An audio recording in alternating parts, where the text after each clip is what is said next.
दोस्तों स्कूल या कॉलेज में अगर आपने कभी भी सॉर्टिंग एल्गोरिदम्स पढ़े होंगे तो आपको पता होगा कि जो भी ऑप्टिमाइज्ड एल्गोरिदम्स है जैसे कि मार्ज सॉर्ट हो गया, क्विक सॉर्ट हो गया, वो बहुत ही कॉम्प्लेक्स होते हैं। पर actually in real world scenario अगर आपको कभी भी सॉर्टिंग एल्गोरिदम यूज़ करना हो तो ये रिकमेंडेड होता है कि जो भी लाइब्रेरी फंक्शन दिए जाते हैं वही आप यूज़ करें, क्योंकि वो बहुत ही ऑप्टिमाइज होते हैं। तो जावास्क्रिप्ट के केस में अगर आपके पास लेट्स से एक ऐसा एक एरे है, स्ट्रिंग एरे, जिसको आपको असेंडिंग ऑर्डर में सॉर्ट करना है, तो आपको बस सिंपली कॉल करना है कि एरे डॉट सॉर्ट, और ये इन प्लेस सॉर्टिंग कर देगा।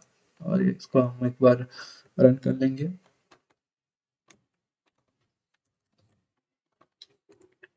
या तो यहाँ पे आप देख सकते हैं कि ये असेंडिंग ऑर्डर में सॉर्ट हो चुका है। और अगर आप इसी एरे को डिसेंडिंग ऑर्डर में सॉर्ट करना चाहें तो आपको थोड़ा सा मॉडिफाई करना होगा इस फंक्शन को, और एक आर्गुमेंट पास करना होगा। तो यहाँ पे बी पहले है, और बी को तो ये ए और बी एक्चुअली इस एरे के हर एक एलिमेंट के रिप्रेजेंट करता है। और हम हर एक इस एरे में से एक बार दो एलिमेंट को ले रहे हैं और उसको कंपेयर कर रहे हैं, और इसके हिसाब से अगर डेटा सही नहीं है तो डेटा को स्वैप किया जाएगा, कुछ ऐसा ही।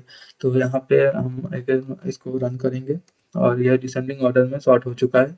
फिर लेट्स से अगर आपके पास एक प्रोडक्ट लिस्ट है, तो ये थोड़ा सा रियलिस्टिक सिनेरियो है जहाँ पे आपके पास एक प्रोडक्ट का लिस्ट है जहाँ जो कि आपको एक यूआई में शो कराना है। तो यहाँ पे आप चाहते हैं कि यूजर के पास बहुत सारे ऐसे ऑप्शन हो कि वो किसी भी कॉलम को सॉर्ट कर सकें। तो यहाँ पे अगर मुझे प्राइस के हिसाब से इस लिस्ट को सॉर्ट करना है तो हम अगेन एक कॉल करेंगे ऐसा। तो यहाँ पे अगेन हमारे पास है ए डॉट प्राइस। तो यहाँ पे ए रिप्रेजेंट करता है किसी भी एक ऐसे ऑब्जेक्ट को इनसाइड दिस एरे। तो फिर से हम इसको कॉल करेंगे और लेट्स सी।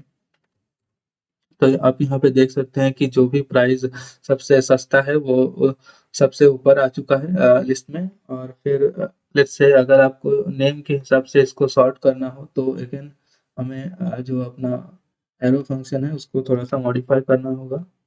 और हम ऐसे लिख देंगे कि B dot name then locally compare. तो यहाँ पे बेसिकली अगेन ए और बी को कंपेयर किया जा रहा है, ए के नेम और बी का जो नेम है उसको कंपेयर किया जा रहा है। और बी पहले है तो यहाँ पे भी ये डिसेंडिंग ऑर्डर में ही सॉर्ट होगा। तो आप देख सकते हैं यहाँ पे प्रोडक्ट ई सबसे पहले आ रहा है और सबसे आखिर में है प्रोडक्ट ए। तो इसी तरह से अगर आप इसको लेट्स से ये इंसर्टेड एट, ये जो डेट है वो रिप्रेजेंट करता है कि कब इस प्रोडक्ट को इंसर्ट किया गया था इस लिस्ट में। ठीक है, तो आप इसको भी सॉर्ट कर सकते हैं। तो मान लेते हैं कि हम देखना चाहते हैं कि जो भी डेटा है जो भी डेटा है जो पहले इंसर्ट किया गया था उसे ही मुझे देखना है।